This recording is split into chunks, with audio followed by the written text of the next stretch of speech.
it just went away.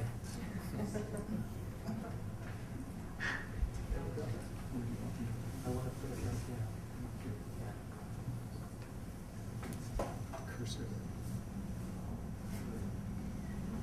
I shouldn't have been so quick to brag before about my digital abilities, apparently. So the first box where the arrow is, that's the first stage. We're going to talk about 5 stages of the system. The first one is eligibility. This is where a few people don't get to actually have a refugee hearing. There aren't very many, well, much fewer than 2% don't, but people that come through the United States as claimants, some repeat claimants, and a few, very serious criminality or security issues.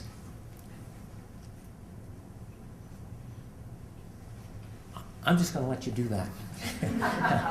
The second one is where the second stage is where all the work takes place, which is the Immigration and Refugee Board. This is where a member of the board makes the decision whether or not this person is a refugee claimant. I'll be talking about that later in terms of strengths and weaknesses, but this is where the heavy lifting occurs and the decision is made. Approximately 45% of claims result in a positive decision. The next one is the federal court. That's good, we'll leave it here. So now what we're talking about is an eligibility screen, a decision itself, and now instead of an appeal, what we have is this fairly complicated review of that first decision in case it was incorrect.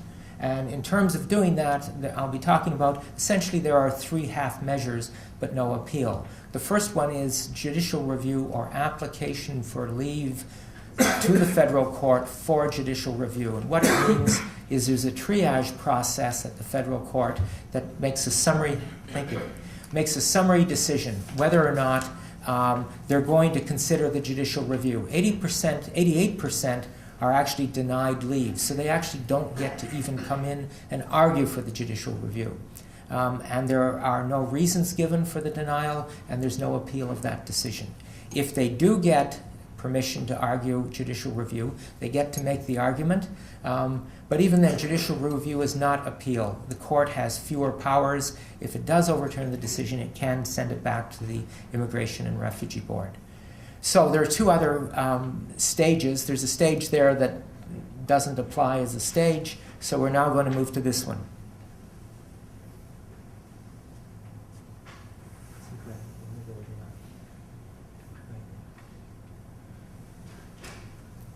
I'm not seeing it or something. In any event, the next one is a risk assessment. So even when the person doesn't get judicial review from the federal court, before they're moved from Canada, they still have to go through what's called a pre-removal risk assessment. It's a decision made by an officer within the Department of Immigration. It takes a long time to have that decision made. Fewer than 2% of the people are found to have a risk, so they're allowed to remain as permanent residents. But again, it's not an appeal. The officer only considers new evidence. So if there is a positive decision, they get to be a permanent resident, just like the positive refugee decisions. If not, they're removable. The last stage to talk about, which is a concurrent stage and not really a stage, is the one down below. It's right here. It says concurrent humanitarian down below where all the arrows go. That's it. So that's the famous H&C, the humanitarian compassionate application that can be made. Once again, it's not an appeal. It's allowing people to remain in Canada, maybe possibly for risk factors, but other factors as well. If they have connections in Canada, they've married a Canadian, they have Canadian children, they've managed to establish in Canada. Many of those successful claims are ones that have been here for so long, they've never been removed out of the failed refugee system that they're permitted to remain in Canada. So that's the system. Very quickly, what are the strengths of it? The strengths of it is the IRB hearing in general. And the reason that that's a strength is because it's the only refugee system in the world that actually gives people a full hearing.